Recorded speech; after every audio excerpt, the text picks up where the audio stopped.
பல்வேறு கனவுகளோடு ஒரு பயணித்ததான் சில நாட்களுக்கு முன்பாக நமக்கு தெரியும். இரவு தேவைப்பட்டவர்கள் மாணவர்கள் எடுத்துதான் கருகி போய்விட்டார். அவருடைய எண்ணங்கள் சிந்தனைகள் எல்லாம் என்னாயிற்று, ஒரே நிமிஷத்தில் முடிவுக்குள் வந்து விட்டது. பெரிய கனவுகளோடு கூட புறப்பட்டார்கள், எல்லாம் முடிவுக்குள் வந்து விட்டது. அப்படி என்றால் நமக்குள்ளே கேள்வி எழுப்புகிறது. நிச்சயமற்ற ஒரு வாழ்க்கையை மனிதன் வாழ்ந்து கொண்டிருக்கிறான் என்பதில் எந்த விதமான சந்தேகமும் இல்லை. படித்தவராக இருக்கலாம், படியாதவராக இருக்கலாம், யாராக இருந்தாலும் ஒரு நிச்சயமற்ற உலகத்திலே நாம் வாழ்ந்து வருகிறோம். இன்னும் தெளிவாய் சொல்ல போனால் ஒரு பாதுகாப்பற்ற உலகத்திலே நாம் வாழ்ந்து வருகிறோம். என்ன நடக்கும் என்று தெரியாத ஒரு சூழ்நிலையிலே நம்முடைய வாழ்க்கை போய்கொண்டிருக்கிறதை நாம் பார்க்கிறோம். அடுத்து நீங்க கவனித்து பாருங்கள், ஏறத்தாழ 3வது உலக யுத்தம் ஆரம்பமாயிற்று என்று நாம் சொல்லலாம். நாம் எல்லாரும் எங்கே திரும்பினாலும் ஒரு பக்கம் இஸ்ரவேல் தேசத்திற்கு எதிராக பல நாடுகள் எதிர்ப்பு நிற்கிறதை நாம் பார்க்கிறோம். தன்னை தற்காப்பதற்காக ஈரான் என்கிற ஒரு தேசம் அணு ஆயுதங்களை தயாரித்துக் கொண்டிருந்த சூழ்நிலையில் தன் மீது அவர்கள் போடுவார் என்பது நன்றாய் அறிந்திருந்த இஸ்ரவேல் தேசம் பாதுகாப்பதற்காக அவர்கள் மீது போரை தொடுத்திருக்கிறார்கள். பல மக்கள் மடிந்து போகிறதை நாம் பார்க்கிறோம். யுத்தங்களையும் யுத்தங்களின் செய்திகளையும் கேள்விப்படுவீர்கள். அப்படின்னு சொன்னா இந்த காலம் இது கடைசி காலம். இந்த கிருபையின் காலம் முடிவடைகிறதான ஒரு காலத்தில் நாம் வந்திருக்கிறோம். இனி ஒரு நீண்ட காலம் பயணிக்க முடியும் என்பது இல்லாத ஒரு நாட்களுக்குள் வந்துவிட்டோம். ஆண்டவராக இயேசு கிறிஸ்துவின் வருகை நமக்கு மிக மிக சமீபம். ஒரு வருகை மிக மிக சமீபமாய் இருக்கிற ஒரு நாட்கள். மத்திய ஆகாயத்தில் அவர் வந்து நிற்க போகிறார். திருச்சபையானது அவரை எதிர்கொள்ள நாம் ஆயத்தப்படக்கூடிய ஒரு காலகட்டம். இல்லையா? உலக தலைவர்களே பயந்து கொண்டிருக்கிறார்கள். பதுங்கு குழிகளிலே போய் பதுக்கிக் கொண்டார்கள்.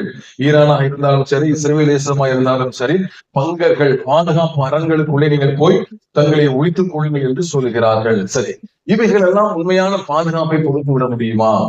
ஒரு கேள்வி இருக்கிறது இல்லையா? வேதம் நமக்கு ஒரு உத்தரவாதத்தை தருகிறது. நமக்கு எல்லாருக்கும் தெரியும், உன்னதமானவரின் மறைவில் இருக்கிறவன் சர்வ வல்லவரின். அப்ப நமக்கு ஒரு வாக்கு தத்துவம் இருக்கிறது. உன்னதமானவரின் மறைவில் இருக்கிறவன் சர்வ வல்லவருடைய பாதுகாப்பு உங்களுக்கு எனக்கு உண்டாயிருக்கும். சந்தோஷமா இருக்கிறீங்க. கலக்கம், ஒரு பக்கம் பயம் இருக்கிறது, இன்னொரு பக்கம் நமக்கு ஒரு வாக்கு தத்துவத்தை ஆண்டவர் தந்திருக்கிறார். உன்னதமானவரின் மறைவில் இருக்கிற நீங்கள் யாருடைய பாதுகாப்புகளை வந்து விடுகிறீர்கள்? சர்வனுடைய நிழலிலே நீங்கள் வந்து விடுகிறீர்கள். ஆகவே தேவ பிள்ளைகளுக்கும் மற்றவர்களுக்கும் பெரிய வித்தியாசம் இருக்கிறது. ஆபத்து நிறைந்த உலகத்தில்தான் நாம் பயணிக்கிறோம், எந்த மாற்று கருத்தும் இல்லை. ஆனால் அதே நேரத்தில் நாம் வாக்கு தத்தத்தின் பிள்ளைகளா இருக்கிறோம். அல்லேலூயா. மற்றவர்களுக்கும் நமக்கு ஒரு பெரிய வித்தியாசம். நம்மை பாதுகாப்பது அரண்கள் அல்ல, நம்மை பாதுகாப்பது கட்டிடங்கள் அல்ல, துப்பாக்கிகள் அல்ல, நம்மை பாதுகாப்பது கர்த்தருடைய வார்த்தை. அல்லேலூயா. வேதம் நமக்கு கற்றுத் தருகிறது. ஆனால் அதற்கு ஆண்டவர் சில நிபந்தனைகளை வைத்திருக்கிறார். என்ன சொல்றாரு? அதே சங்கீதம் 91 சங்கீதம் சொல்லப்பட்டிருக்கிறது, அவன் என்னை நோக்கி விடுவான். 15 வசனம் தெரிந்த சங்கீதம், சின்ன பிள்ளைங்க கற்றுக் கொடுத்த சங்கீதம் தான்.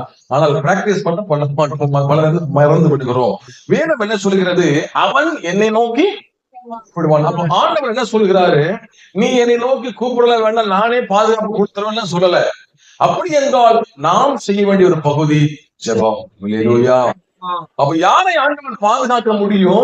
யாருக்கு அந்த உன்னதமான பாதுகாப்பு ப்ரொடெக்ஷன் கொடுக்க முடியும் என்று சொன்னால், எவர் ஜெபிக்கிறார்களோ, யார் ஒரு ஜெபத்தின் மீது கர்த்தரை சார்கிறார்களோ அவர்களுக்கு உன்னத பாதுகாப்பை தேவன் தருகிறார். இல்லையா?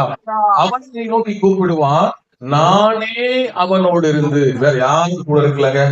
நமக்கு எந்த மந்திரியும் கிடையாது, எந்த ராணுவம் கூட இருக்க போறதில்லை. நம்ம கூட இருக்கிறவர் யார்? வானத்தை பூமியை படைத்த நம்முடைய கர்த்தர். அல்லேலூயா. வசனம் சொல்கிறது, சர்வ வல்லமையுள்ள தேவன். அல்லேலூயா.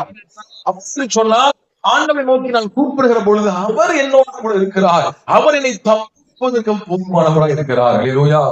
நமக்கு ஒரு நம்பிக்கை வருகிறது. அல்லேலூயா. இந்த ஆபத்து நிறைந்த இந்த உலகத்தில் வெளியே போனா வீட்டுக்கு வர்றது நிச்சயம் இல்லை. இன்னைக்கு உலகத்துல எத்தனை பாதுகாப்பு, எத்தனை அம்சங்கள் இருந்தாலும் சரி, ஆண்டவருடைய பாதுகாப்பு இல்லை என்று சொன்னால் ஒன்றும் இல்லை. ஆகவே நாம் எழும்பும் போதும் போகும் போதும் உட்காரும் போதும் அதிகமாய் ஜெபத்திலே நீங்கள் காணப்பட வேண்டும். அல்லேலூயா.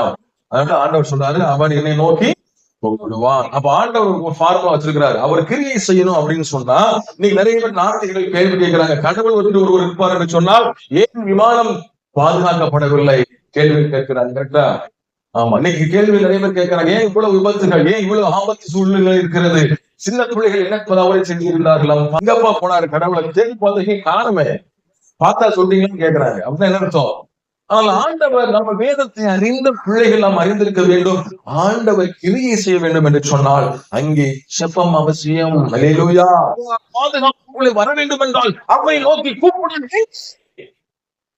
மனிதனை ஆண்டவர் தப்புவிக்க வல்லவராயிருக்கிறார். ஆனால் அதற்கான ஒரு திட்டம் இருக்கிறது. அவனை நோக்கி அவன் கூப்பிடுவான். அல்லேலூயா. கூப்பிட வேண்டும், ஜெபிக்க வேண்டும். தன்னை நோக்கி கூப்பிடுகிற யாவருக்கும் அவர் சமீபமாயிருக்கிறார் என்று சொல்லப்படுகிறது. அல்லேலூயா. ஆகவே நாம் புரிந்து கொள்கிறதான செய்தி, இந்த நாட்களில் அதிகமாக ஜெபத்தில் நாம் காணப்பட வேண்டும். போகும்போது